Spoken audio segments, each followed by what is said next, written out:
મારું નામ દીપા છે. એક અકસ્માતમાં મારા પતિનું મોત થઈ ગયું તો મારા પિતા મુજબ વિધવાને પોતાની સાથે ઘરે પાછા લઈ જઈ રહ્યા હતા. પરંતુ મારા સસરાએ તેમને રોકી લીધા અને જબરદસ્તી મારા લગ્ન મારા નાના દિયર સાથે કરાવી દેવામાં આવ્યા. દિયર મને ક્યારેય મોં ન લગાડતો. હું ફક્ત એ ઘરમાં એક નોકરાણી બનીને રહી હતી. મારી જેઠાણી મને બહુ હેરાન કરતી. દરેક સમયે મારા પર દોષારોપણ કરતી રહેતી, મારી ભૂલો શોધતી રહેતી. એક દિવસ મેં મારા દિયરને કોઈની સાથે ચોરી છુપીથી વાત કરતા સાંભળ્યો. મને સમજ ન આવ્યું કે આખરે તે આટલી રાત્રે ચોરી છુપીથી કોની સાથે વાત કરી રહ્યો છે. પરંતુ જ્યારે મેં કાન લગાવીને ધ્યાનથી તેની વાત સાંભળી તો મારા પગ નીચેથી જમીન સરકી ગઈ અને મારો જીવ અધર થઈ ગયો. કારણ કે તેણે જ મારા પતિની.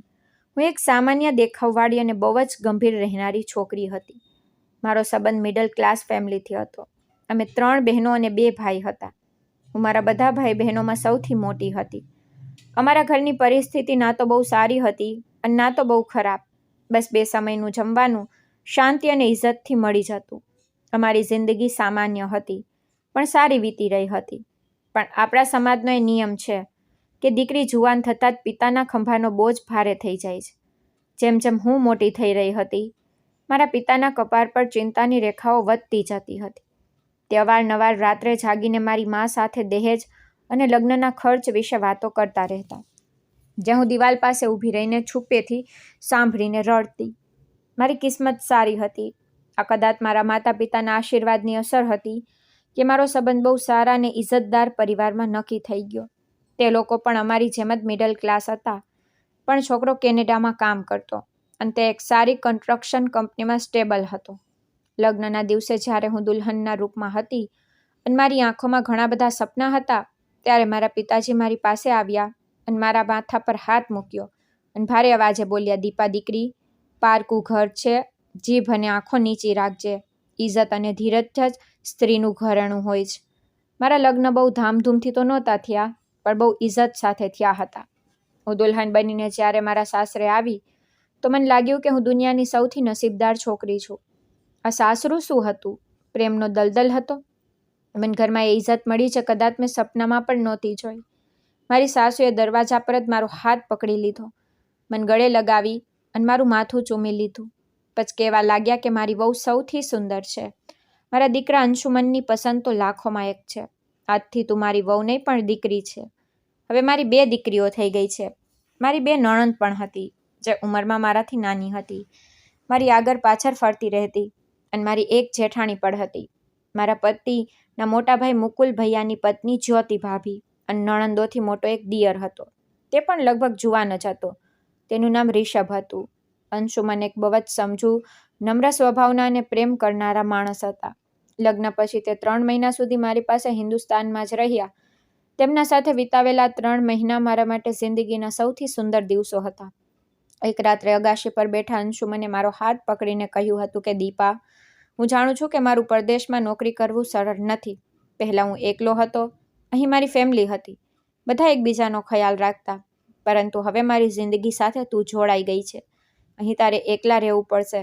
પરંતુ મારો વિશ્વાસ કરજે, હું ત્યાં જે લોહી પરસેવો વહાવું છું તે ફક્ત એટલા માટે કે તું અને મારા ઘરના લોકો અહીં શાંતિની જિંદગી વિતાવી શકો. મારી ગેરહાજરીમાં મારા માતા પિતા અને આ ઘરને સંભાળી લેજે. હું તારી પાપણો પર કોઈ બોજ નહીં આવવા દઉં." તેમના અંદાજની સચ્ચાઈએ મારા દિલને પ્રેમને વધુ ઊંડો કરી દીધો. મેં તેમના ખંભા પર માથું મૂકીને તેમને વચન આપ્યું કે હું તેમના વિશ્વાસને ક્યારેય તૂટવા નહીં દઉં. 3 દિવસ પછી અંશુમનને પાછા કેનેડા જવું પડ્યું, કારણ કે તેમની રજાઓ પૂરી થઈ ગઈ. તેમનું જવું મારા માટે બહુ મુશ્કેલ હતું, પણ નોકરીની મજબૂરી હતી. મારા જેઠ તો અહીં જ રહીને વેપાર કરતા, પરંતુ તેમનો વેપાર એટલો સારો નહોતો કે તેમની કમાણીથી આખું ઘર ચાલી શકે. હજી તેમને બંને બહેનોના લગ્ન પણ તો કરવાના હતા અને રિષભ હજી ભણતો હતો. તેની નોકરી લાગી નહોતી. એરપોર્ટ પર તેમને વિદાય આપતી વખતે મારું દિલ ડૂબી રહ્યું હતું, પણ મેં હસીને તેમને અલવિદા કહ્યું, જેથી તે ચિંતિત ના થાય. તેમના ગયાના થોડા સમય પછી જ મને ખુશખબર મળી કે હું પ્રેગ્નન્ટ છું. આ સમાચાર જ્યારે મેં ફોન પર મારા પતિને સંભળાવ્યા તો તેમની ખુશીનો કોઈ પાર ન રહ્યો. તેમણે કહ્યું, "તું સાચું કહી રહી છે દીપા." તેમનો અવાજ ખુશીથી ધ્રુજી રહ્યો હતો. તેમણે કહ્યું કે ઉપરવાળાએ મારું સાંભળી લીધું છે. "તું તારું બહુ ખ્યાલ રાખજે, ઘરકામની ચિંતા ના કરતી. હું માને કહી દઈશ કે તને આરામ કરવા દે.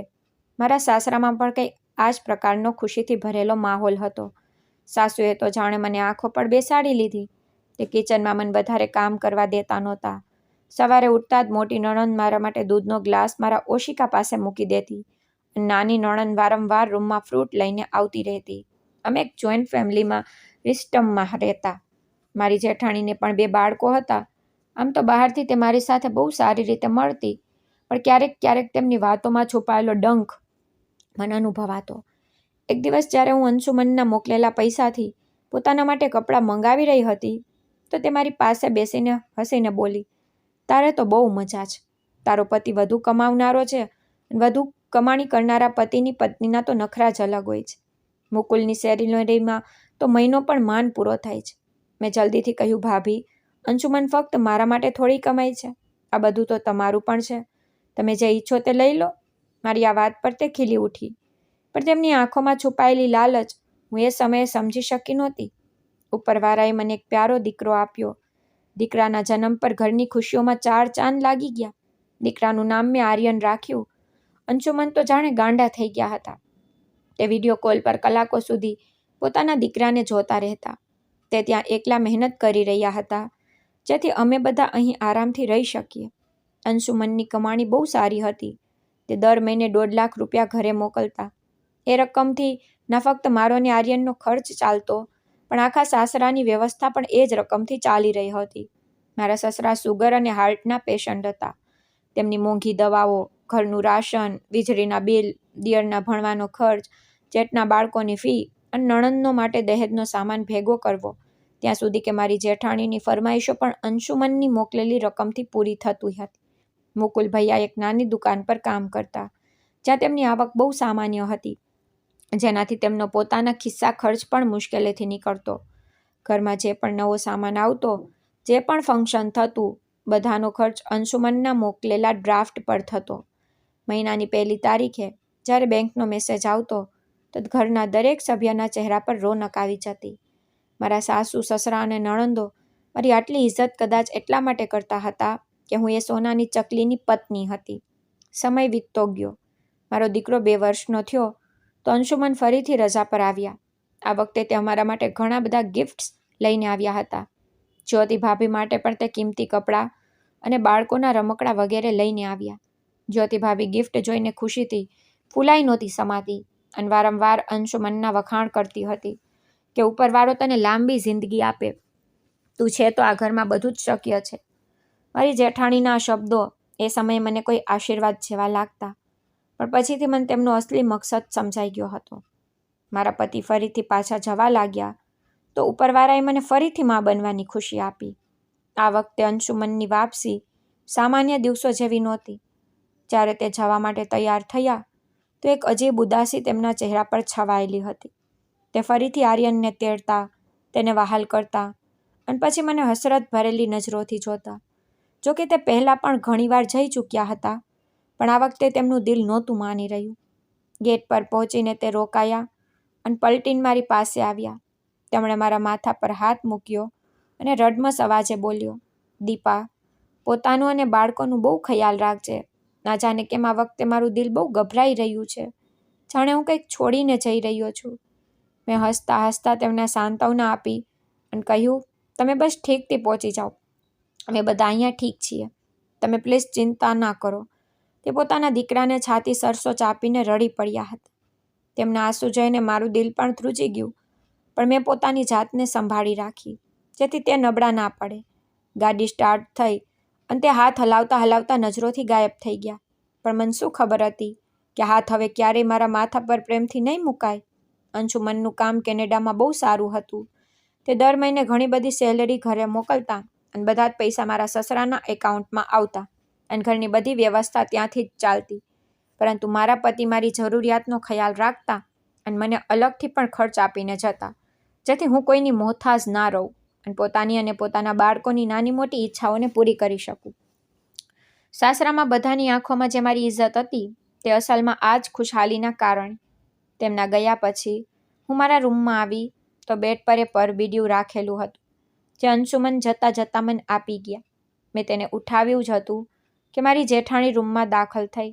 મારી નજરો સીધી મારા હાથમાં રહેલા પરબીડિયા પર જામી ગઈ. તેમણે કહ્યું, અરે વાહ! તે નેગેટિવ સ્મિત સાથે બોલી.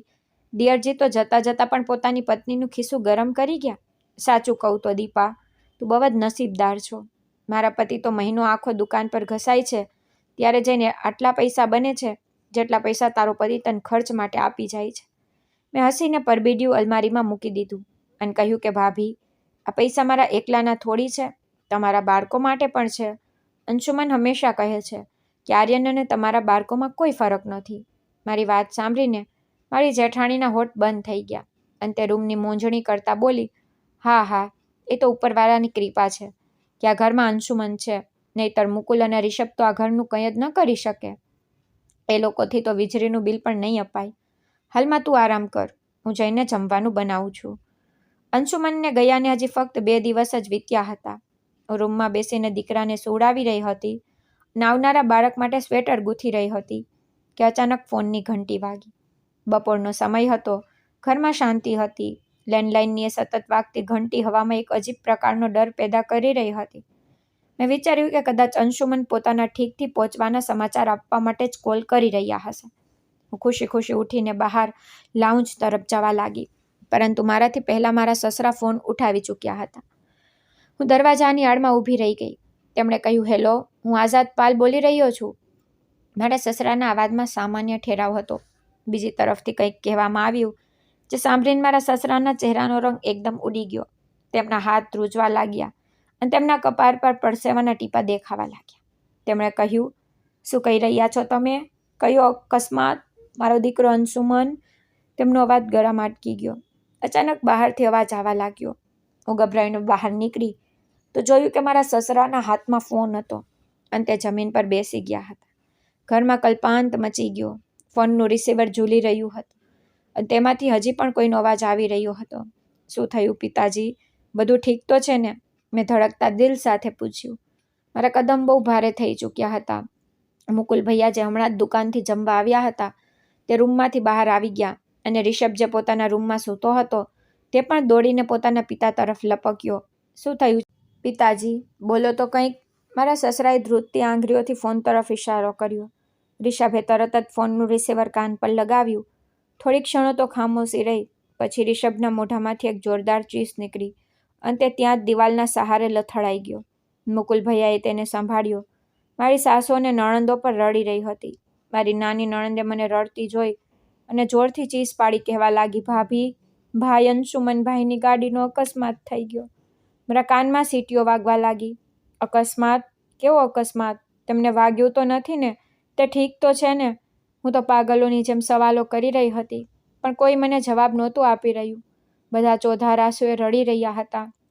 મારી સાસુ છાતી કૂટતી રૂમમાંથી બહાર આવી ગઈ. હાય મારો જુવાન દીકરો! કોઈ તો મને જણાવો કે મારો દીકરો કેવો છે? રિષભે બહુ મુશ્કેલીથી પોતાની જાતને સંભાળી. તેની આંખો લાલ થઈ ચૂકી હતી અને અંદાજ તૂટેલો. તે મારી નજીક આવ્યો. મારા ખંભા પર હાથ મૂક્યો, પણ તેના મોઢામાંથી શબ્દો નહોતા નીકળી રહ્યા. મેં કહ્યું, રિષભ, મને જણાવને શું થયું છે? અંશુમન ઠીક તો છે ને? બસ તેમને સામાન્ય ઈજા થઈ હશે ને? હું રિષભનો શર્ટ પકડીને તેને ઢંઢોળવા લાગી. મારું દિલ કહી રહ્યું હતું કે કંઈક બહુ ખરાબ થઈ ચૂક્યું છે, પણ મારું મગજ માનવા તૈયાર નહોતું. પણ મારા સસરાએ ધ્રુજતા અવાજમાં એ શબ્દો કહ્યા જે કોઈ પણ સૌભાગ્યવતી સ્ત્રી માટે મોતનું ફરમાન હોય છે. દીપા વહુ, અંશુમન હવે આ દુનિયામાં નથી રહ્યો. ઉપરવાળાએ તેને પોતાની પાસે બોલાવી લીધો છે. આ શબ્દો સાંભળતા જ મારા પગ નીચેથી જમીન સરકી ગઈ. છત ફરવા લાગી અને આંખોની સામે અંધારું છવાઈ ગયું. આ સમાચાર મારા પર કોઈ કયામતની જેમ તૂટ્યા. મને લાગતું હતું કે જાણે કોઈએ મારી છાતીમાંથી મારું દિલ નોચી લીધું. હું ચીસ પાડવા માંગતી હતી, પણ અવાજ મારા ગળામાં જ દબાઈને રહી ગયો. મારો એ મજબૂત સહારો, જેના જોડે હું દુનિયા સામે લડવાની તાકાત રાખતી હતી, તે ભરભરમાં તૂટી ચૂક્યો. હું ત્યાં જ જમીન પર પડી ગઈ. આર્યન, જે અવાજ સાંભળીને જાગી ગયો હતો, તે રડતો મારી પાસે આવ્યો અને મને વળગી પડ્યો. તેના માસૂમ અહેસાસે મને હોશમાં લાવી દીધી. મેં તેને જોરથી મારી બાહોમાં ભરી લીધો અને કહ્યું, બેટા, તારા પપ્પા ચાલ્યા ગયા. આર્યન, તારા પપ્પા આપણને છોડીને ચાલ્યા ગયા. હું ચોધાર આંસુએ રડી પડી. હું વિધવા થઈ ગઈ. હજી તો મારી ઉંમર જ કંઈ નહોતી અને મારા પતિની હજી એક વધુ નિશાની મારા પેટમાં ઉછરી રહી હતી. તે પણ તો આ દુનિયામાં નહોતો આવ્યો. તેને તો દુનિયા જોઈ પણ નહોતી અને તે અત્યારથી જ અનાથ થઈ ચૂક્યું હતું. મારા મગજમાં એ સમયે દુઃખ કરતાં વધુ એક ભયાનક સવાલ ગુંજવા લાગ્યો કે હવે મારું શું થશે? હું આ બાળકોને એકલી કેવી રીતે ઉછેર કરીશ? ઘરમાં કલ્પાંત મચી ગયો. મારી સાસુ, નણંદો, સસરા, દિયર, જેઠાણી અને જેઠ બધા ગમથી નિહાલ થઈ ચૂક્યા હતા. મોહલ્લાની સ્ત્રીઓ ભેગી થવાનું શરૂ થઈ ગયું. ચારે તરફ ઘોંઘાટ. દરેક વ્યક્તિએ જ વાત કરી રહી હતી કે હજી થોડા દિવસ પહેલાં તો અંશુમન બિલકુલ સહી સલામત અહીંથી ગયો. જે ઘરમાં થોડા સમય પહેલાં સુધી હાસ્ય ગુંજતા, હવે ત્યાં મોતનો સન્નાટો છવાઈ ગયો. હું રૂમના એક ખૂણામાં બેસી બસ રડીએ જ જતી હતી. મારી આંખો દિવાલને તાકી રહી હતી. આજ મૂંઝવણમાં મેં મારી જેઠાણી અને જેઠને અંદરો અંદર વાતો કરતા જોયા. તે કોઈ વાત પર ઘૂસપૂસ કરી રહ્યા હતા. મારી જેઠાણી રડી રહી હતી, પણ તેમના શબ્દો મારા કાનમાં કોઈ કાચની જેમ બનીને ઉતરી રહ્યા હતા. તે પોતાના પતિને કહી રહી હતી, મુકુલ હવે શું થશે? ઘર કેવી રીતે ચાલશે? અંશુમન તો ચાલ્યો ગયો, તેની સાથે આવક પણ ગઈ જેના પર આપણું ગુજરાન હતું. તેમના શબ્દોએ મારા ઘા પર નમક છાંટી દીધું હતું. હજી તો મારા પતિના મોતને બહુ સમય પણ નહોતો થયો અને તેમને પૈસાની ચિંતા સતાવી રહી હતી. મને એ ફોન કોલ યાદ આવવા લાગ્યો. શું એ માણસ સાચું કહી રહ્યો હતો? શું સાચે જ આ અકસ્માત નહોતો? પણ એ સમયે આ સવાલોનો કોઈ ફાયદો નહોતો, કારણ કે હકીકત એ હતી કે અંશુમન હવે ક્યારેય પાછા નહોતા આવવાના. હજી તો અંશુમનની ડેડ બોડી પણ નહોતી આવી, પણ મને મારી આસપાસ લોકોની નજરો બદલાતી અનુભવાઈ રહી હતી. તે સાસુ સસરા જે મને ક્યારેય દીકરી કહેતા, તે નણંદો જે મારી આગળ પાછળ ફરતી, તેમના વર્તનમાં હમદર્દીની સાથે સાથે એક અજીબ પ્રકારનો ખેંચાવ આવી ગયો. મને અંદાજ નહોતો કે પતિના મોતની સાથે જ સ્ત્રીનું સ્થાન પણ ખત્મ થઈ જાય છે. માણસનો પણ અજીબ મામલો છે. તે સમજે છે કે તેની દુનિયા કોઈ એક માણસના દમથી કાયમ છે, પરંતુ જ્યારે એ માણસ ચાલ્યો જાય છે તો દુનિયા ખતમ નથી થતી, બસ ઉજળ થઈ જાય છે. મેં પણ એ જ વિચાર્યું કે હું કેવી રીતે જિંદગી જીવીશ, પણ દિલને એક જ દિલાસો આપ્યો કે ઉપરવાળો મારા માટે કોઈને કોઈ રસ્તો જરૂર કાઢશે. અંશુમનની ડેડ બોડી ઘરે આવવામાં 2 દિવસ લાગી ગયા. તે 2 દિવસ અમારા પર વર્ષોની જેમ વીતી રહ્યા હતા. ઘરમાં લોકોની ભીડ જામી હતી. દરેક વ્યક્તિ એક નજર મારા પતિને જોવા માંગતી હતી. દરેક આવનારા જનારાની નજરો સવાલિયા નિશાન બની ચૂકી હતી. આખરે એક ક્ષણ આવી જ ગઈ જેનો ડર હતો. બહાર એમ્બ્યુલન્સના સાયરનનો અવાજ ગુંજ્યો અને ઘરમાં કલ્પાંત મચી ગયો. મારા પતિની ડેડ બોડીને જ્યારે ઘરના આંગણામાં રાખવામાં આવી તો જાણે મારા માથા પર આપ તૂટી પડ્યું. મારી સાસુ જે 2 દિવસથી પથ્થર બનીને બેઠી હતી, દીકરાનો ચહેરો જોતા જ ચોધાર આંસુએ રડી પડી. મારો અંશુમન, મારો લાડકો, મારો દીકરો ચાલ્યો ગયો. બેટા, તે તો વાદો કર્યો હતો કે આ વખતે જ્યારે તું આવીશ તો પોતાની બંને બહેનોના લગ્ન કરાવીશ. હવે તારી બહેનોના લગ્ન કેવી રીતે થશે બેટા? હું ભીડ વચ્ચે લથરાતી મારા પતિની ડેડ બોડી પાસે પહોંચી. અંશુમનનો ચહેરો શાંતિથી ભરેલો હતો, જાણે તે હમણાં જ ઉઠીને હસી પડશે. મેં ધ્રુજતા હાથે તેમનું કપાળ સ્પર્શ કર્યું. તે બરફ જેવા ઠંડા થઈ રહ્યા હતા. મેં રડતા તેમની સામે જોયું અને કહ્યું, અંશુમન, ઉઠો ને, જુઓ ને, આપણો દીકરો તમને બોલાવી રહ્યો છે. તમે તો તેને રડતો પણ જોઈ શકતા નહોતા ને. હું પાગલોની જેમ તેમની સાથે વાતો કરી રહી હતી. મારા દિયર અને જેઠ બંને ભાઈઓ દુઃખમાં ડૂબેલા હતા.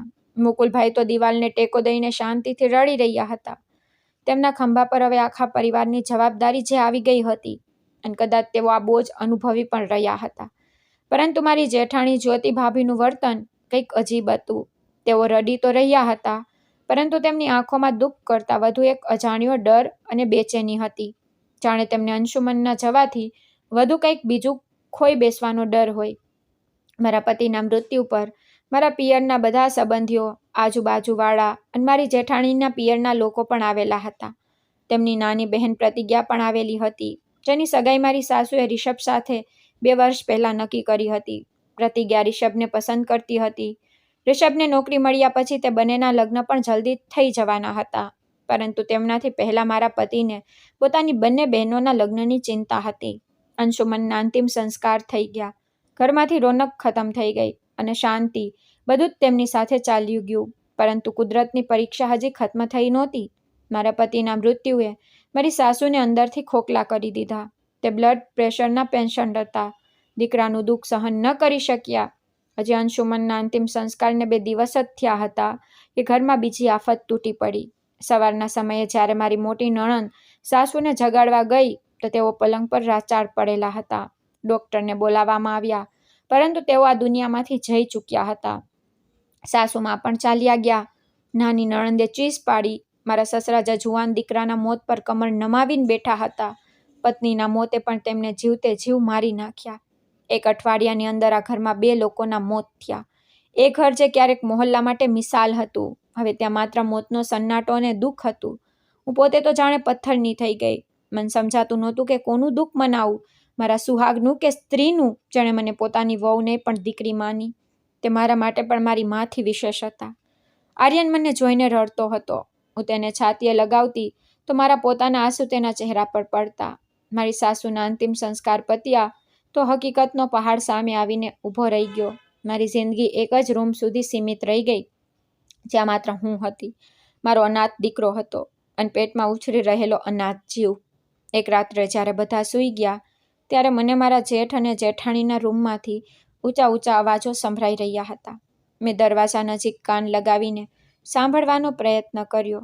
જો કે આ ખરાબ આદત હતી, પરંતુ પરિસ્થિતિએ મને શંકાશીલ બનાવી દીધી. મુકુલ, હવે આ ઘર કેવી રીતે ચાલશે? આ અવાજ મારી જેઠાણીનો હતો. અંશુમન તો દર મહિને 1.5 લાખ રૂપિયા મોકલતો. તમારી સેલરીમાં તો બાળકોની ફી પણ પૂરી નથી થતી. હવે 2 પરિવારનો બોજ તમે એકલા કેવી રીતે ઉઠાવશો? રિષભને પણ બોલો કે તે જલ્દીથી જલ્દી પોતાની નોકરીની વ્યવસ્થા કરે. દીપા તો રૂમમાં બેસી ગઈ છે, રૂમની બહાર જ નથી નીકળતી. તેનો અને તેના બાળકોનો ખર્ચ ક્યાંથી આવશે? મુકુલભાઈનો અવાજ ધીમો અને થાકેલો હતો. જ્યોતિ, ઉપરવાળાથી ડરો. હજી મારા ભાઈના મોતને બહુ સમય પણ નથી થયો અને તને પૈસાની પડી જ? તે મારા ભાઈની નિશાની છે. હું ભૂખ્યો રહી લઈશ, પરંતુ તેમને તકલીફ નહીં થવા દઉં. જજ્બાતથી પેટ નથી ભરાતા. મુકુલભાઈએ ભાભીને કડવા અંદાજમાં કહ્યું તો ભાભીએ જવાબ આપ્યો, જ્યારે તમારા પોતાના બાળકો ખાવા માટે તરસશે ત્યારે પૂછીશ. આપણે કંઈક વિચારવું પડશે, નહીંતર આપણે બધા રોડ પર આવી જઈશું. હું મારા અંધારા રૂમમાં બેઠી બેઠી ધ્રુજી ઉઠી. તે 1.5 લાખ રૂપિયાએ આપણને જોડી રાખ્યા હતા. તેના બંધ થતાં જ સંબંધોના અસલી ચહેરા સામે આવવા લાગ્યા. હવે ન જાણે મારી સાથે શું શું થવાનું હતું. મને ડર લાગવા લાગ્યો હતો કે આ ગરીબી અને મજબૂરી મારી પાસેથી મારા બાળકોને છીનવી લે. એક દિવસ મારા પિતાજી મને લેવા આવી ગયા. તેમને જોઈને હું મારા પર કાબૂ ન રાખી શકી અને તમને ભેટીને બાળકની જેમ રડી પડી. તેમણે કહ્યું, બસ મારી દીકરી, ઉપરવાળાને આ જ મંજૂર હતું. તેમણે મારા માથા પર હાથ મૂકતા કહ્યું, દીકરી, તારો સામાન પેક કરી લે. હું તને અને આર્યનને લેવા આવ્યો છું. તારું અહીં શું કામ? અહીં તો ઘણા લોકો છે. તારું અહીં રહેવું ઠીક નથી. હું તને મારી સાથે લઈ જઈશ. હું આશ્ચર્યથી પિતાજી તરફ જોવા લાગી. એક ક્ષણ માટે મને લાગ્યું કે કદાચ હું કોઈ સપનું જોઈ રહી છું. મેં ધ્રુજતા અવાજે કહ્યું, પિતાજી, આપ આ શું કહી રહ્યા છો? આપ મારા ખર્ચા કેવી રીતે પૂરા કરશો? એક બાળક મારી પાસે છે અને બીજું આ દુનિયામાં આવવાનું જ. મોંઘવારીના આ સમયમાં આપ આપણી દવાઓનો ખર્ચ માંડ ઉઠાવો છો. મારો બોજ કેવી રીતે ઉઠાવશો? પિતાજીએ ભીની આંખો સાથે હસતા હસતા કહ્યું, દીકરી, મને તારી ચિંતા થાય છે. આપણે સૂકું ભૂકું જેવું પણ હશે ખાઈ લઈશું, પણ હું તને અહીં લાવારીસની જેમ ન મૂકી શકું. ચાલ, શાબાશ, તૈયારી કર. મેં બહુ મુશ્કેલીથી મારા કેટલાક કપડાં સમેટી લીધા અને બાળકોનો સામાન પણ બેગમાં નાખી દીધો. હજી અમે આંગણામાં પહોંચ્યા જ હતા કે મારા સસરાના ગર્જના ભર્યા અવાજે અમારા કદમ રોકી દીધા. રોકાઈ જા દીપા વહુ. મારા સસરાજી વ્હીલચેર પર બેઠેલા હતા, પરંતુ તેમના અવાજમાં એ જ જૂની કડકતા હતી. તેમણે કહ્યું, હું આમને ક્યાંય નહીં જવા દઉં. આ મારો પૌત્ર છે. પિતાજીએ લાચારીથી કહ્યું, આઝાદજી, હું તમારી ઇજ્જત કરું છું, પરંતુ હવે મારી દીકરીનું અહીં રહેવું ઠીક નથી. તેનો પતિ રહ્યો નથી. આ ઘરમાં દિયર અને જેઠ છે. હું મારી દીકરીને અહીં કેવી રીતે છોડી દઉં? સસરાજીએ ઊંડો શ્વાસ લીધો અને પોતાની લાકડી જમીન પર પછાડતા બોલ્યા, જો આ વાત છે તો સાંભળી લો. મારા દીકરાએ આખી જિંદગી કમાઈને મારા આખા પરિવારને પાળ્યો છે. મારા મોટા દીકરા મુકુલના બાળકો મોટા થઈ ચૂક્યા છે. તેમનો ઉછેર, તેમનો ભણવાનો ખર્ચ, ખાવા પીવાનું બધું જ અંશુમનના પૈસાથી થતું. તે મુકુલના બાળકોનો ખર્ચ ઉઠાવતો રહ્યો. પોતાના નાના ભાઈને ભણાવ્યો અને બહેનો માટે પણ એટલું કરિયાવર ભેગું કરીને ગયો છે કે બસ સંબંધ નક્કી થવાની વાર છે. લગ્ન તો ચપટીમાં થઈ જશે. હવે આપણી પર ફરજ બને છે કે આપણે તેની પત્ની અને તેના બાળકો માટે કંઈક કરીએ. આ વાત સાંભળીને ઘરમાં હાજર બધા સભ્યો બહાર આવી ગયા. બધા હેરાન અને પરેશાન ઊભા હતા કે આખરે સસરાજી શું કહેવા માંગે છે. આંગણામાં રિષભ પણ શાંતિથી ઊભો હતો. અચાનક મારા સસરાજીએ રિષભ તરફ આંગળી ચીંધી. નિર્ણયાત્મક અંદાજમાં બોલ્યા, રિષભ, તારે આજે અને આ જ સમયે દીપા સાથે લગ્ન કરવા પડશે. આ શબ્દો કોઈ વિસ્ફોટથી ઓછા નહોતા. રિષભ ડરીને પાછળ હટી ગયો અને બોલ્યો, પિતાજી, આપ આ કેવી વાતો કરી રહ્યા છો? આ મારી ભાભી છે, મારા ભાઈની વિધવા. હું એમની સાથે લગ્ન કેવી રીતે કરી શકું? પ્રતિજ્ઞા શું કહેશે? મારી સગાઈ થઈ ચૂકી છે તેની સાથે. મારા સસુરજીએ કહ્યું, લોકોની પરવા છોડ, ભાઈની વિધવા છે, પણ હવે તારો ભાઈ જીવતો નથી. તારા ભાઈએ ઘરમાં બધા માટે ઘણું બધું કર્યું. જો આ પિતાના ઘરે ચાલી ગઈ તો મારા દીકરાના બાળકો દળદળની ઠોકર ખાશે.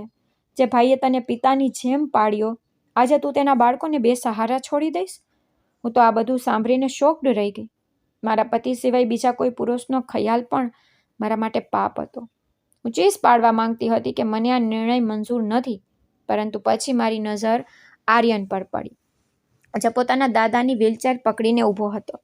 આંગણામાં જાણે ભૂકંપ આવી ગયો. જ્યોતિ ભાભી દોડતા દોડતા ઘરની અંદરથી આવ્યા. તેમની બહેન પણ તેમની સાથે હતી અને સસરાજી સામે ઊભા રહીને કહેવા લાગી, આપ શું કહી રહ્યા છો પિતાજી? મુકુલ, તમે તો કંઈક કહો. રિષભ, તું શાંત કેમ છે? બોલતો કેમ નથી? કહી દે કે તું આની સાથે લગ્ન નહીં કરે. મારી બહેન સાથે તારી સગાઈ થઈ ચૂકી જ. તું તેના હોવા છતાં આની સાથે લગ્ન કેવી રીતે કરી શકે? પ્રતિજ્ઞા પણ આગળ વધી રડતા રડતા કહેવા લાગી કે હું આવું નહીં થવા દઉં. રિષભ, તમે મારા છો. તે ધ્રુસકે ધ્રુસકે રડી રહી હતી. તેનું દુઃખ પોતાની જગ્યાએ સાચું હતું. તે રિષભને પસંદ કરતી હતી. તે બંનેનો સંબંધ નક્કી થઈ ચૂક્યો હતો અને મારી બંને નણંદોના લગ્ન થતાં જ તે બંનેના લગ્ન પણ થવાના હતા. હું માથું નમાવીને ગુનેગારની જેમ ઊભી હતી. મારા સસરાએ વ્હીલચેર ફેરવી અને જ્યોતિ ભાભી તરફ જોઈને બોલ્યા, જ્યોતિ વહુ, જરા અક્કલથી કામ લે. તારી બહેનની માત્ર સગાઈ થઈ છે મારા દીકરા સાથે. તેના લગ્ન તો બીજે ક્યાંક પણ થઈ શકે છે. પરંતુ આ જો અંશુમનના બાળકોનું શું થશે? જો દીપા અહીંથી ચાલી ગઈ તો મારા પૌત્ર પૌત્રી રઝળી જશે. અને યાદ રાખજે, આ તારા બાળકોની ફી, ઘરનું રાશન, આ બધું અંશુમનની કમાણીથી જ ચાલતું. આજે જો તેના પરિવારને આપણે કાઢી મૂકીશું તો ઉપરવાળો આપણને ક્યારેય માફ નહીં કરે. મારી જેઠાણી સસરાજીની વાત સાંભળીને થંભી ગઈ, પરંતુ તેમની આંખોમાં ગુસ્સો અને નફરત ઓછા નહોતા થયા. તે મારી તરફ ફરી અને ઝેરીલી નજરોથી મને જોઈને કહેવા લાગી, તો આ સ્ત્રી આ ઘરમાં મારી બહેનની જગ્યા લેવા માંગે છે અને આ જ ઘરના રોટલા તોડવા છે તો ઠીક છે. તેમણે નિર્ણયાત્મક અંદાજમાં કહ્યું, હું હવે કોઈની સાથે વાત નહીં કરું, પરંતુ મારી એક શરત છે. તેમની વાત સાંભળીને આંગણામાં સન્નાટો છવાઈ ગયો. બધાની નજરો જ્યોતિ ભાભી પર ટકી ગઈ. સસરાજીએ કહ્યું, શરત? કેવી શરત?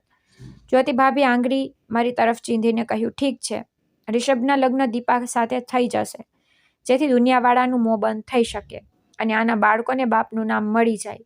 પરંતુ રિષભ માત્ર આના નામનો પતિ રહેશે. આનું બાળક જન્મતા તે મારી બહેન સાથે લગ્ન કરી લેશે અને આને છોડી દેશે. આ માત્ર દુનિયાવાળાઓ માટે તેની પત્ની હશે, પરંતુ તેની અસલી પત્ની મારી બહેન જ હશે. અને ત્યાં સુધી કે રિષભ અને દીપાનો કોઈ શારીરિક સંબંધ પણ નહીં હોય. આ સાંભળીને બધાના રૂવાણા ઊભા થઈ ગયા અને પ્રતિજ્ઞા તો ગુસ્સાથી ચિલ્લાઈ ઉઠી, દીદી, આપ શું કહી રહ્યા છો? આપ આ લગ્ન માટે કેમ રાજી થઈ રહ્યા છો? હું રિષભને આની સાથે વહેંચી ન શકું. તે માત્ર મારો છે અને મારા જ તેની સાથે લગ્ન થશે. મારી જેઠાણીએ તેને સમજાવી અને કહ્યું કે મેં જે શરત રાખી છે, જો આ બધા લોકો તેના મુજબ ચાલે તો ઠીક છે, નહીંતર હું પણ આ ઘરમાં નહીં રહું અને પોતાના બાળકોને લઈને હંમેશા હંમેશા માટે ચાલી જઈશ. મારા પિતાજી ગુસ્સાથી આગળ વધવા લાગ્યા તો મેં તેમનો હાથ પકડી લીધો. મને તો એમ પણ અંશુમન સિવાય કોઈનાથી લગાવ નહોતો. મારા માટે આ શરત અપમાન નહીં પણ એક ઢાલ હતી. જ્યોતિ ભાભીના સમજાવવા પર પ્રતિજ્ઞા માની ગઈ, પરંતુ તેણે પણ પોતાની કેટલીક શરતો રાખી. તેને કહ્યું, રિષભ આના રૂમમાં પણ નહીં જાય, ન તો રાત્રે ન તો દિવસે. માત્ર તેનો અને તેના બાળકોનો ખર્ચ પૂરો કરવામાં આવશે. દીપા પોતાના હિસ્સામાં રહેશે અને હું પણ હવે આ ઘરમાંથી નહીં જાઉં. જો આ શરત મંજૂર હોય તો લગ્ન થઈ શકે છે, નહીંતર હું પોલીસને બોલાવી લઈશ. રિષભે લાચારીથી પોતાના પિતા તરફ જોયું. મારા સસરાજીએ ઊંડો શ્વાસ લીધો અને માથું હલાવી દીધું. તેઓ જાણતા હતા કે ઘરને તૂટતું બચાવવાનો કદાચ આ જ એકમાત્ર રસ્તો હતો. રિષભે નજર ઝુકાવીને ધીમા અવાજે કહ્યું હતું કે મન મંજૂર છે. હું વાયદો કરું છું કે દીપા સાથે માત્ર દુનિયાના દેખાડા માટે લગ્ન કરીશ, બાકી કોઈ સંબંધ નહીં રાખું. હું માત્ર તેમની જવાબદારી ઉઠાવીશ, કારણ કે મારા ભાઈએ મારા માટે પણ ઘણી બધી કુરબાનીઓ આપી છે. મારો અભિપ્રાય કોઈએ માંગ્યો નહોતો.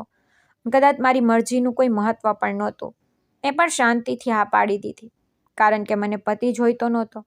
મને મારા અનાથ બાળકો માટે છત જોઈતી હતી. બીજા દિવસે મારા રિષભ સાથે લગ્ન થઈ ગયા. રિષભે ગયા અઠવાડિયે 2-3 કંપનીઓમાં પોતાનું ઇન્ટરવ્યૂ આપ્યું. આશા હતી કે તેની નોકરી જલ્દી જ લાગવાની હતી. લગ્નના તરત જ પછી રિષભ પોતાના રૂમમાં ચાલ્યો ગયો. પ્રતિજ્ઞા પણ તેની પાછળ પાછળ ચાલી ગઈ અને હું મારા રૂમમાં આવીને છાતીએ લગાવીને સૂઈ ગઈ. હું હવે રિષભની પત્ની બની ગઈ હતી, પરંતુ હકીકતમાં આજે પણ અંશુમનની વિધવા હતી. મારા રૂમનો દરવાજો બંધ હતો અને એ દરવાજાની પહેલે પાર મારી જિંદગીની એક વધુ નવી કઠિન પરીક્ષા શરૂ થઈ ચૂકી હતી, જ્યાં મને એક એવી પત્ની બનીને રહેવાનું હતું જેનો પતિ હોવા છતાં નહોતો. વખત પસાર થતો જતો હતો, કદાચ સરકી રહ્યો હતો, મને ખબર નહોતી. લગ્ન પછી જિંદગી એક અજીબ માર્ગ પર ચાલી નીકળી. અમે એક જ છત નીચે રહેતા, પરંતુ મારા અને રિષભ વચ્ચે શાંતિની એક એવી દિવાલ ઊભી થઈ ગઈ જેને અમે બંને મળીને બનાવી લીધી. પ્રતિજ્ઞા વારંવાર પોતાના મંગેતર પર પહેરો ગોઠવતી રાખતી. તે પળે પળની ખબર રાખતી. રિષભ ઘરે આવતો તો સીધો પોતાના હિસ્સામાં ચાલ્યો જતો. જો મને કોઈ વસ્તુની જરૂર હોય, રાશન ખત્મ થઈ જતું કે બાળકોની દવા મંગાવવાની હોત, તો હું જ્યોતિ ભાભીને કહી દેતી. તેઓ આ વાત રિષભ સુધી પહોંચાડી દેતા અને તે મને સામાન લાવી આપતો. ઉપરવાળાની કૃપાથી તેને જલ્દી જ નોકરી પણ લાગી ગઈ અને મારી બંને નણંદોના સંબંધ પણ નક્કી થઈ ગયા. બંને ભાઈઓએ મળીને નિર્ણય કર્યો હતો કે આ બંનેના લગ્ન જલ્દી કરી દેશે. તેથી બંનેના લગ્ન 3 મહિના પછી ફિક્સ થઈ ગયા. રિષભ મારી સામે આવવાથી પણ કતરાતો. કદાચ તેને પોતાની મંગેતરને આપેલા વાયદાનું માન રાખવું હતું, અથવા તો તે પોતે પણ ગુનેગાર અનુભવતો હતો. આ જ કઠિન માહોલમાં મારી બંને નણંદોના લગ્ન થઈ ગયા અને વખત એટલી ઝડપથી પસાર થયો કે ઉપરવાળાએ મને એક દીકરી આપી. દીકરાના જન્મ પર જે ઘરમાં જશ્નભર્યો માહોલ હતો, ત્યાં મારી દીકરીના આવવાથી એક સામાન્ય શાંતિ હતી. રિષભે હોસ્પિટલનો ખર્ચ ઉઠાવ્યો, પરંતુ તે મારી દીકરીને ખોળામાં લેવાની પણ હિંમત ન કરી શક્યો. તે દૂર ઊભો બસ જોતો રહ્યો, જાણે તે તેના ભાઈની નહીં પણ કોઈ અજાણ્યાની દીકરી હોય. મને દુઃખ જરૂર થયું, પરંતુ મેં મારા દિલને સમજાવી લીધું કે આજ મારું અને મારા બાળકોનું નસીબ છે. જે મારી દીકરી થોડા મહિનાની જ થઈ હતી કે અમારા સસરા પણ આ દુનિયામાંથી ચાલ્યા ગયા. એક તેજ એકમાત્ર સહારો હતા, જે આ ઘરમાં મારી ઢાલ બનતા, જે જ્યોતિ ભાભી અને તેમની બહેનની તેજ વાતો સામે દિવાલ બની જતા. તેઓ પણ અમને છોડીને ચાલ્યા ગયા. સસરાજીના ગયા પછી તો જાણે આ ઘરમાં હું બિલકુલ અજાણી થઈને રહી ગઈ. હવે પ્રતિજ્ઞાનું વર્તન વધુ સખ્ત થઈ ગયું. તે વાત વાતમાં મારું અપમાન કરતી કે હું તેના મંગેતરના ટુકડા પર પલાઈ રહી છું, અને તે વારંવાર રિષભ સાથે પણ ઝઘડો કરી રહી હતી કે બસ હવે આ સ્ત્રીની ડિલિવરી થઈ ગઈ છે અને ડિવોર્સ આપી દો. પરંતુ રિષભ હજી મને ડિવોર્સ નહોતો આપી રહ્યો, અને જ્યોતિ ભાભી અવારનવાર કિચનમાં વાસણો પછાડતા કહેતા કે મારા પતિ અને દિયરના ટુકડા પર પલાઈ રહી છે, નહીંતર આજના સમયમાં કોઈ કોઈને એક ટકનું ખાવાનું પણ ન થાપતું. હું શાંતિથી બધું સાંભળી લેતી. મને એમ પણ કોઈ પુરુષની જરૂર નહોતી અને ન તો મને રિષભમાં કોઈ રસ હતો. મારી જિંદગીનો મકસદ માત્ર મારા બાળકો હતા, આર્યન અને મારી દીકરી અનુ. હું દિવસભર મારા રૂમમાં રહેતી, બાળકોને ભણાવતી, સિલાઈ કરીને મારો વખત પસાર કરતી. રિષભ અને મારો સામસામો મહિનાઓ સુધી નહોતો થતો. જો ક્યારેય આંગણામાંથી પસાર થતાં નજર પડી જતી તો તે જલ્દીથી નજર ઝુકાવી લેતો અને હું રસ્તો બદલી લેતી. આખું 1 વર્ષ તે પ્રતિજ્ઞાને ટાળતો રહ્યો. તેને મને ડિવોર્સ ન આપ્યા અને પ્રતિજ્ઞા સાથે પણ લગ્ન ન કર્યા. પ્રતિજ્ઞા પણ અહીંથી જવાનું નામ નહોતું. હું પોતાને એક જીવતી લાશની જેમ અનુભવવા લાગી. ન કોઈ ખુશી, ન કોઈ આશા, પરંતુ મને ખબર નહોતી કે શાંતિનો આ સમંદર પોતાની અંદર એક બહુ મોટું તોફાન છુપાવીને બેઠો છે. એક રાતે જ્યારે બધા સૂતા હતા, મને આંગણામાં કોઈના કદમોનો અવાજ સંભળાયો. હું ડરી ગઈ કે કદાચ કોઈ ચોર છે. મેં હિંમત કરીને બારીમાંથી થોડો પડદો હટાવી ને બહારનું દ્રશ્ય જોયું તો મારો જીવ તાળવે ચોંટી ગયો. આંગણામાં રિષભ ઊભો હતો, પરંતુ તે એકલો નહોતો. તેની સાથે એક અજાણ્યો માણસ ઊભો હતો, જેને માથા પર કેપ પહેરી રાખી હતી અને તે પડછાયામાં છુપાયેલો હતો. તે બંને બહુ ધીમા અવાજે વાતો કરી રહ્યા હતા, પરંતુ રિષભના ચહેરા પર હવાઈઓ ઉડેલી હતી. મેં શ્વાસ રોકીને બારીના કાચ પર કાન લગાવી દીધા. અજાણ્યા માણસે રિષભના ખભા પર હાથ મૂક્યો અને કંઈક એવું કહ્યું જે મને સાફ સંભળાઈ ગયું, પરંતુ રિષભનો જવાબ જ્યારે મારા કાનો સાથે અથડાયો તો મારા પગ નીચેથી જમીન સરકી ગઈ. જો મેં એ બધું કર્યું જે તે કહ્યું હતું, ભાઈનું એક્સિડન્ટ અને ભાભી સાથે લગ્ન, આ બધું થઈ ગયું છે. હવે મારો પીછો છોડ. જો દીપાને થોડી પણ ભનક લાગી ગઈ તો બધું ખત્મ થઈ જશે. મેં ધ્રુજતા હાથે પડદો છોડીને પાછળ હટી ગઈ. અંશુમનનું એક્સિડન્ટ, આ લગ્ન, આ બધું પ્લાન હતું. મારું મગજ કામ કરતું બંધ થઈ ગયું. શું મારો દિયર એટલે કે મારો પતિ, તેને પહેલાં મારા પતિનો જીવ લીધો? મારા પગમાં જાણે જાન ન રહી. હું પડતી આખરથી મારા રૂમમાંથી બહાર નીકળી અને પાગલોની જેમ આંગણા તરફ ભાગી. મારી જુબાન પર માત્ર એક જ સવાલ હતો કે શું મારો મદદગાર જ મારો કાતિલ છે? જેવી હું આંગણામાં પહોંચી, પેલો અજાણ્યો માણસ જઈ ચૂક્યો હતો અને રિષભ દિવાલને ટેકો દઈને માથું પકડીને ઊભો હતો. તેના ચહેરા પર ડરના ઊંડા પડછાયા હતા. અને જોતાં જ તે ગભરાઈ ગયો અને કહેવા લાગ્યો, તમે અહીં આ સમયે? તેનો અવાજ ધ્રુજી રહ્યો હતો. હું તેની નજીક ગઈ અને પૂરી તાકતથી ચિલ્લાવીને બોલી, કોણ હતો એ માણસ? અને તમે કઈ સાજિશની વાત કરી રહ્યા હતા? શું તમે મારા અંશુમનને માર્યો છે? મારો સવાલ સાંભળીને રિષભના ચહેરાનો રંગ ઉડી ગયો. તેની આંખો ફાટેલી ને ફાટેલી રહી ગઈ. તેને કહ્યું, આપ શું કહી રહ્યા છો? હોશમાં તો છો? હું મારા ભાઈ સાથે એવું કેમ કરીશ? મેં કહ્યું, મેં બધું સાંભળી લીધું છે. તું કહી રહ્યો હતો કે એક્સિડન્ટ, આ લગ્ન, આ બધું એક પ્લાન હતું. જણાવ મને સાચું શું છે, નહીંતર હું અત્યારે જ બધાને જગાડી દઈશ. હું રડી રહી હતી. રિષભે તડપીને મારો હાથ પકડ્યો અને મને ખેંચીને ઓસરીના છાયણામાં લઈ ગયો. કહેવા લાગ્યો, પ્લીઝ ધીમે બોલો. જો ઘરમાં કોઈ જાગી ગયું તો તોફાન ઊભું થઈ જશે. તમે ખોટું સમજ્યા છો. તેને પોતાના ખિસ્સામાંથી એક વાળેલો કાગળ કાઢ્યો અને મારા હાથમાંથી પકડાવી દીધો. તેના હાથ ધ્રુજી રહ્યા હતા. તેની આંખોમાં આંસુ તરી રહ્યા હતા. તેને કહ્યું, આ વાંચો. આ એ ફાઇલ છે જે પેલો માણસ મને આપવા આવ્યો હતો. તે કોઈ કાતિલ કે બ્લેકમેલર નહોતો. અંશુમન ભૈયાનો કેનેડાનો સૌથી નજીકનો મિત્ર અને ડૉક્ટર છે. મેં તે કાગળ ખોલ્યો. તે એક મેડિકલ રિપોર્ટ હતો. ઇંગ્લિશમાં લખેલા શબ્દો મારી સમજ બહાર હતા, પણ નીચે હિન્દીમાં અંશુમનની હેન્ડરાઇટિંગ હતી, જેમાં લખેલું હતું, મારા ભાઈ રિષભ, ડૉક્ટરે જવાબ આપી દીધો છે. મારું કેન્સર છેલ્લી સ્ટેજ પર છે. મારી પાસે વધારે સમય નથી. હું નથી ઈચ્છતો કે દીપા મને પથારી પર પડેલો કે રીબાતો જુએ અને આખી જિંદગી આ જ તકલીફમાં વિતાવી દે. દીપા અને ઘરના બધા સભ્યોને મારા એક્સિડન્ટ વિશે જણાવજો, જેથી કોઈને પણ મારી બીમારીની ખબર ન પડી શકે. મને ખબર છે કે મારી જિંદગીના બહુ ઓછા દિવસો બાકી રહ્યા છે. મારી એક છેલ્લી વસિયત છે, મારી પત્ની અને મારા બાળકોને એકલા ન મૂકતો. મારા નાના ભાઈ, હું સૌથી વધારે તને પ્રેમ કરું છું. દીપા બહુ માસૂમ છે. તે પિયરની ગરીબી કે જમાનાની ઠોકરો બરદાસ્ત નહીં કરી શકે. મારી ખાતર, ફક્ત મારી ખાતર તેની સાથે લગ્ન કરી લેજે, જેથી તે ઇજ્જતથી આપણા ઘરમાં રહી શકે. આ શબ્દો મારી નજર સામે ધૂંધળા થવા લાગ્યા. કાગળ મારા હાથમાંથી છૂટીને પડી ગયો. મેં માથું ઊંચું કરીને રિષભ તરફ જોયું, જે હવે બાળકની જેમ રડી રહ્યો હતો. ભૈયાને પોતાની બીમારીની ખબર પડી ગઈ હતી. રિષભે ડસકા ખાતા જણાવ્યું, તે દિવસે ભૈયાનો કાર એક્સિડન્ટ નહોતો થયો. ડ્રાઇવિંગ કરતી વખતે અચાનક તેમની તબિયત બહુ વધારે ખરાબ થઈ ગઈ. જે માણસ હમણાં આવ્યો હતો તે ભૈયાને ડૉક્ટર અને દોસ્ત હતા. તે મને ભૈયાનો આ છેલ્લો લેટર અને બાકીનો સામાન આપવા આવ્યા હતા. મેં તેમને કહ્યું કે આ વાત એક રાજ જ રહે, કારણ કે જો તમને ખબર પડત કે ભૈયા કઈ તકલીફમાં આ દુનિયામાંથી ગયા છે તો કદાચ તમે જીવી ન શકત. તે અટક્યો અને ઊંડો શ્વાસ લઈને બોલ્યો, અને આ લગ્ન પણ મારી ઈચ્છા નહોતી. આ અંશુમનભાઈની છેલ્લી જીદ હતી. મેં તો પ્રતિજ્ઞાનું દિલ દુભાવ્યું છે અને તમારી નજરમાં પણ પડી ગયો, ફક્ત એટલા માટે કે હું મારા મરતા ભાઈનો વાયદો પૂરો કરી શકું. હું કાતિલ નથી. હું તો એ બોધ નીચે દબાયેલું છું જે કોઈની સાથે વેચી પણ નહોતો શકતો. હું શાંત ઊભી હતી. જે માણસને મેં હમણાં થોડી ક્ષણો પહેલાં કાતિલ સમજ્યો, તે હકીકતમાં એક મસીહા નીકળ્યો, જે પોતાની ઇજ્જત અને શાંતિ દાવ પર લગાવીને મારા બાળકોની છત બચાવી રહ્યો હતો. મને પોતાના પર, પોતાની વિચારસરણી પર નફરત થઈ રહી હતી. રિષભે આંસુ લૂછ્યા અને સિરિયસ થઈને બોલ્યો, પ્લીઝ, આ સિક્રેટ મારા અને તમારા વચ્ચે જ રહેવું જોઈએ. ઘરમાં કોઈને કંઈ ખબર ન પડવી જોઈએ કે ભૈયા બીમારીથી મર્યા, નહીંતર ઇન્સ્યોરન્સ પૈસાની પ્રોબ્લેમ થઈ જશે. તમારા બાળકોનું ભવિષ્ય બગડી જશે. મેં જે કર્યું ફક્ત ભાઈ માટે, પછી તે ત્યાંથી પોતાના રૂમમાં જતો રહ્યો અને હું ત્યાં જ આંગણામાં ઊભી રહીને ચાંદને જોતી રહી.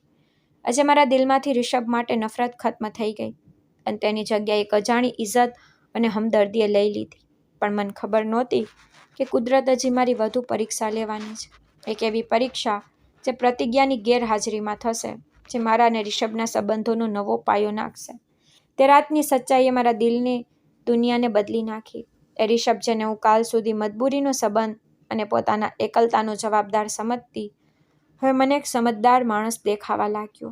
એ માણસ જે પોતાના ભાઈના છેલ્લા વાયદાની લાજ રાખવા માટે પોતાના જ ઘરમાં પોતાની મનપસંદ સ્ત્રીને કડવી તીખી વાતો સાંભળી રહ્યો હતો, પોતાના ઈગોને ઠેસ પહોંચાડી રહ્યો હતો અને ચૂપચાપ પરિવારનો બોજ ઉઠાવી રહ્યો હતો, તેના માટે મારા દિલમાં ઇજ્જતની ભાવના હજી પણ વધી ગઈ. આગલી સવારે જ્યારે મેં બાલ્કનીમાંથી તેને બાઇક સાફ કરતો જોયો તો દિલ થયું કે તેને જઈને થેન્ક યુ કહું, કે તેને મારા બાળકોને રઝળવા ન દીધા. પરંતુ અમારા વચ્ચે સમજૂતીની દિવાલ એટલી ઊંચી હતી કે હું ચાહીને પણ તેની સાથે વાત નહોતી કરી શકતી. પ્રતિજ્ઞાનો પહેરો હજી પણ એટલો જ સખ્ત હતો. દિવસો પસાર થઈ રહ્યા હતા કે અચાનક એક દિવસ જ્યોતિ ભાભીના પિયરમાંથી ફોન આવી ગયો. તેમની માની તબિયત બહુ વધારે ખરાબ થઈ ગઈ. બંને બહેનોને મજબૂરન પોતાની માને મળવા માટે ગામડે જવું પડ્યું. તે બંનેને જવું બહુ જરૂરી હતું, કારણ કે બંને એક જ ઘરની દીકરીઓ હતી. પ્રતિજ્ઞાને પોતાની માની તબિયતની ચિંતા કરતાં વધુ એ વાતની ચિંતા હતી કે તે પાછળ ઘરમાં મને અને રિષભને એકલા કેવી રીતે છોડશે. તે આખો દિવસ એ જ કન્ફ્યુઝનમાં હતી કે તે ઘરે જાય કે ન જાય. આખરે માની તબિયત વધુ ખરાબ થતાં તેને જવાનો નિર્ણય કરવો જ પડ્યો. જવાના એક રાત પહેલાં તેને આખા અઠવાડિયાનું રાશન, રિષભના ઇસ્ત્રી કરેલા કપડાં અને ખાવા પીવાની બધી વ્યવસ્થા કરી દીધી, જેથી રિષભને કોઈ પણ વસ્તુની જરૂરિયાત માટે મારી સાથે વાત ન કરવી પડે. રાતના જમતી વખતે હું મારા રૂમમાં હતી, પણ પ્રતિજ્ઞાનો ઊંચો અવાજ સાફ સંભળાઈ રહ્યો હતો, જે તે રિષભને ચેતવણી આપતા બોલી રહી હતી. રિષભ, હું 1 અઠવાડિયા માટે જઈ રહી છું. મેં બધું તૈયાર કરીને ફ્રીજમાં રાખી દીધું છે. ખબરદાર જો તે ઉપરના પોર્શન તરફ પગ પણ મૂક્યો તો. જો મને ખબર પડી કે મારી ગેરહાજરીમાં તે દીપા સાથે વાત પણ કરી છે, તો મારાથી ખરાબ કોઈ નહીં હોય. રિષભનો અવાજ ધીમો અને શાંત હતો. ઠીક છે, તું ચિંતા ન કર. સરખી રીતે જા અને તારી માનો ખ્યાલ રાખ. હું મારા વાયદા પર કાયમ રહીશ. આગલી સવારે પ્રતિજ્ઞા, જ્યોતિ ભાભી, તેમના બંને બાળકો અને મુકુલ ભૈયા ઓટોમાં બેસીને રવાના થઈ ગયા. પ્રતિજ્ઞા કહીને ગઈ હતી કે તે પાછી જરૂર આવશે અને જતાં જતાં પણ તે એક શંકા ભરેલી નજર મારા રૂમના બંધ દરવાજા પર નાખવાનું ભૂલી નહોતી. તેમના ગયા પછી ઘરમાં એક અજીબ શાંતિ છવાઈ ગઈ. આ 2 વર્ષમાં પહેલો મોકો હતો કે ઘરમાં કોઈ નહોતું અને હું મારા બાળકો સાથે એકલી હતી. રિષભ રોજની જેમ પોતાની ઓફિસ જતો રહ્યો. મેં પોતાને બાળકો સાથે રૂમમાં બંધ કરી દીધી. મને ડર હતો કે ક્યાંક કોઈ ગેરસમજ ઊભી ન થઈ જાય. સાંજ થઈ તો હવામાન અચાનક ખરાબ થઈ ગયું. ઠંડો પવન ચાલવા લાગ્યો અને આકાશમાં કાળા વાદળો છવાઈ ગયા. આર્યન, જે સવારથી થોડો સુસ્ત લાગતો હતો, તે સાંજ થતાં બિલકુલ બેહાલ થઈ ગયો. મેં તેને ખોળામાં લીધો તો મારો જીવ અધર થઈ ગયો. તેનું શરીર તપી રહ્યું હતું. તેને સખ્ત તાવ હતો. મેં ઘરમાં હાજર દવા તેને પીવડાવી દીધી, પણ કોઈ ફેર પડ્યો નહીં. રાત ઘાટી થવા લાગી. બહાર મુસળાધાર વરસાદ શરૂ થઈ ગયો. આર્યનની હાલત બગડતી જઈ રહી હતી. તે તાવમાં બેહોશીની હાલતમાં કંઈક બબડી રહ્યો હતો. હું એકલી જીવ. બહાર તોફાની વરસાદ અને ખોળામાં તપતું બાળક. મને કંઈ સમજાતું નહોતું કે શું કરું. મારી પાસે મોબાઈલ પણ નહોતો કે કોઈને ફોન કરી શકું. નીચેના પોર્શનમાં રિષભ હાજર હતો. મેં ધ્રુજતા હાથે રૂમનો દરવાજો ખોલ્યો, સીડીઓ તરફ ભાગી. મેં હિંમત કરીને રિષભના રૂમનો દરવાજો ખખડાવ્યો. બહાર તેજ વરસાદનો અવાજ હતો અને અંદર મારું દિલ ડૂબી રહ્યું હતું. થોડી ક્ષણો પછી દરવાજો ખોલ્યો. રિષભ સામે ઊભો હતો. તેની આંખોમાં ઊંઘ અને ચહેરા પર હેરાની હતી. મને આ સમયે અને તે પણ આ હાલતમાં પોતાના દરવાજા પર જોઈને તે ગભરાઈ ગયો. તેને કહ્યું, બધું બરાબર તો છે ને? શું થયું? મેં કહ્યું, રિષભ, આર્યનની હાલત બહુ ખરાબ છે. તેને બહુ સખ્ત તાવ છે. તે ન જાણે શું બબડી રહ્યો છે. બહુ ખરાબ રીતે ડરી રહી હતી. આર્યનનું નામ સાંભળતા જ રિષભના ચહેરા પરથી ઊંઘ ગાયબ થઈ ગઈ. તે ક્ષણનો પણ વિલંબ કર્યા વિના ખુલ્લા પગે જ મારી સાથે ઉપરની તરફ ભાગ્યો. રૂમમાં પહોંચીને જ્યારે તેને આર્યનનું તરફતું શરીર અને તેને બેહોશીની હાલતમાં જોયો, તો તેની અંદરનો પિતા તડપી ઉઠ્યો. તેને જલ્દીથી આગળ વધીને આર્યનને છાતીએ લગાવી લીધો અને કહ્યું, આર્યન બેટા, આંખો ખોલ. પપ્પા તારી પાસે છે. તેને ગભરાઈને મારી તરફ જોયું. કહેવા લાગ્યો, આ બ્લેન્કેટ આને ઓઢાડી દો. આપણે અત્યારે જ હોસ્પિટલ જવું પડશે. તે સમયે તેને પ્રતિજ્ઞાનો ડર નહોતો. એ ડર પણ નહોતો કે તેને પ્રતિજ્ઞાને વાયદો કર્યો હતો. તેની સામે ફક્ત ભાઈની નિશાની હતી, જે તકલીફમાં હતી. મેં તોફાની વરસાદમાં પલળતા હોસ્પિટલ પહોંચ્યા. ડૉક્ટરે ચેકઅપ કર્યા પછી સખ્ત તાવનું ઇન્જેક્શન આપ્યું અને દવા આપતા કહ્યું કે ગભરાવાની વાત નથી, બસ તાવ મગજે ચડી ગયો છે. પટ્ટીઓ કળો ઉતરી જશે. પાછા ફરવાની સફર શાંતિમાં કપાઈ. જ્યારે અમે ઘરે પહોંચ્યા તો રાતના પાછલા પ્રહરનો સન્નાટો હતો. રિષભ આર્યનને ખોળામાં ઉપાડીને સીધો મારા રૂમમાં આવી ગયો. તેને ત્યાં જ મારા બેડ પર સુવડાવી દીધો. હજી પણ તેનું શરીર ગરમ હતું.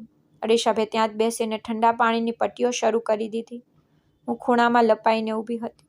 રિષભ થાકેલો લાગતો હતો, છતાં તે પોતે જ આર્યનની બાજુમાં સૂઈ ગયો, જેથી તેને તસલ્લી રહે કે કોઈ પાસે છે. મેં આ નજારો જોયો તો દિલમાં અજીબ હલચલ થઈ. આ એ જ જગ્યા હતી જ્યાં ક્યારેક અંશુમન સૂતા. આજે રિષભને ત્યાં જોઈને મને કોઈ અજાણ્યાપણું મહેસૂસ નહોતું થયું, બલ્કે એક સહારાનો અહેસાસ થયો. સમય પસાર થતો રહ્યો.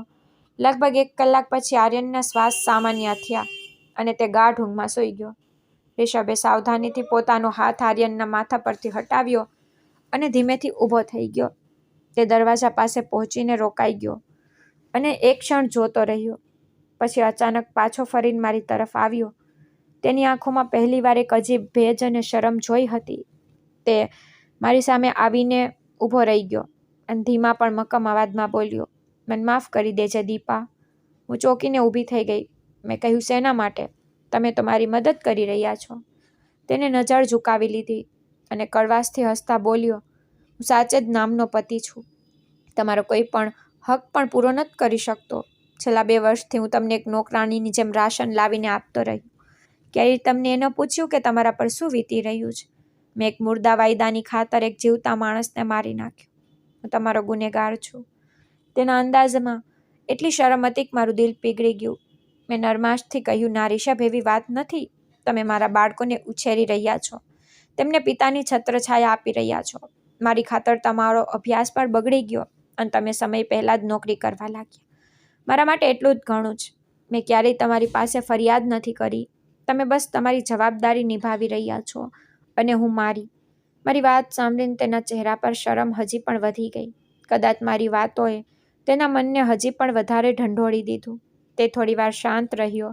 પછી મારી તરફ જોતા બોલ્યો, હું કંઈક કહેવા માંગુ છું, પણ શબ્દો સાથ નથી આપી રહ્યા. તમારી શાંતિ અને ધીરજ મને અંદરથી ખાઈ રહી છે. તેને ઊંડો શ્વાસ લીધો અને બોલ્યો, આજે આર્યનની તકલીફે મને અહેસાસ કરાવ્યો કે હું કેટલો ખોટો હતો. અત્યારે તમે આરામ કરો. તે ઝડપથી ફરીને રૂમની બહાર નીકળી ગયો. હું ત્યાં જ સોફા પર બેસી રહી ગઈ. મને અંદાજ નહોતો કે આજની રાત અને મારા કહેલા એ થોડા શબ્દોએ રિષભની અંદર 2 વર્ષથી સૂતેલા પુરુષને જગાડી દીધો.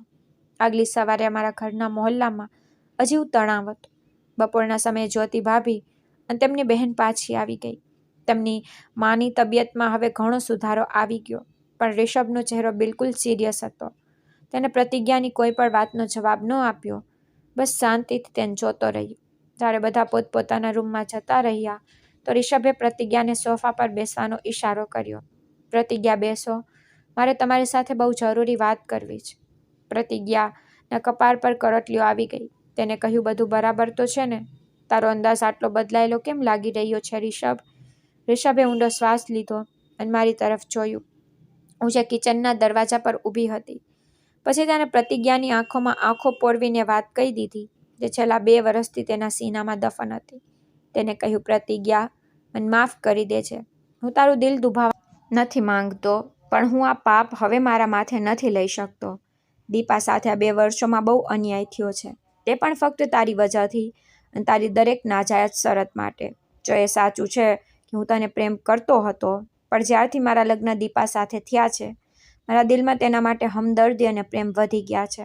હું તારી પાસે માફી માંગુ છું અને એટલું જ કહેવા માંગુ છું કે દીપા મારી પત્ની છે અને મારા ભૈયાની વિધવા, પણ હવે તે મારી ધર્મપત્ની બની ચૂકી છે. ગઈકાલ રાત્રે જ્યારે આર્યન બીમાર પડ્યો અને મેં દીપાની લાચારી જોઈ તો મને અહેસાસ થયો કે હું કેટલો મોટો જુલ્મ કરી રહ્યો છું.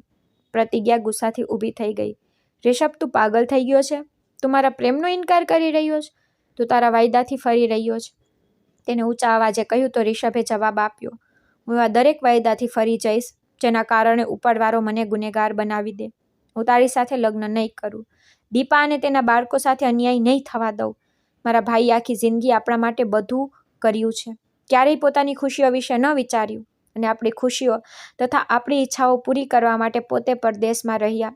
હું મારા આવા ભાઈના પરિવારને દરની ઠોકર ખાતો ન જઈ શકું. તારું શું છે? આજે તું મને પ્રેમ કરે છે, કાલે કોઈ બીજાને કરવા માંડીશ, કારણ કે તું પરણેલી નથી. પણ મારા લગ્ન દીપા સાથે થઈ ચૂક્યા છે.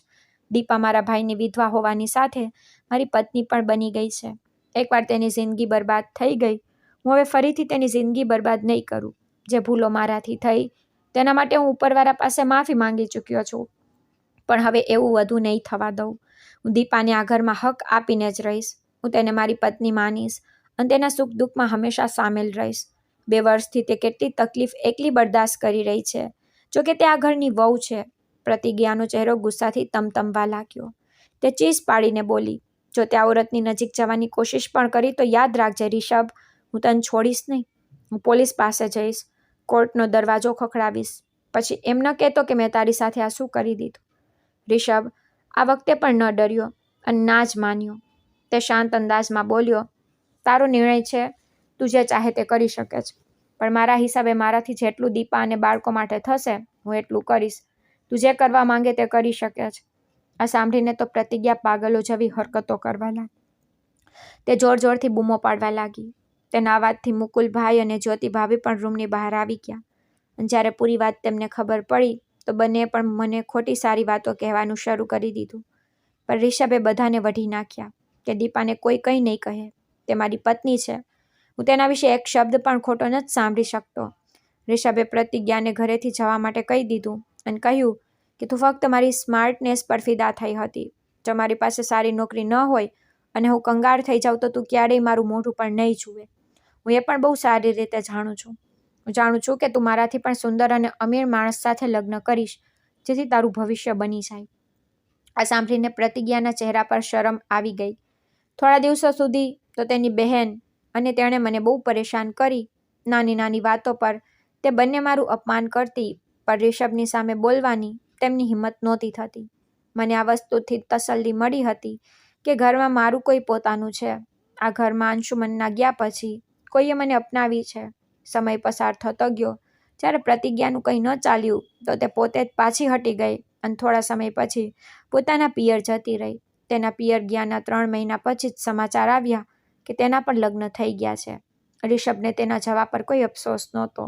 રિષભને તેની ચાલાકીઓ કરતાં મારી માસુમિયત વધારે પસંદ હતી.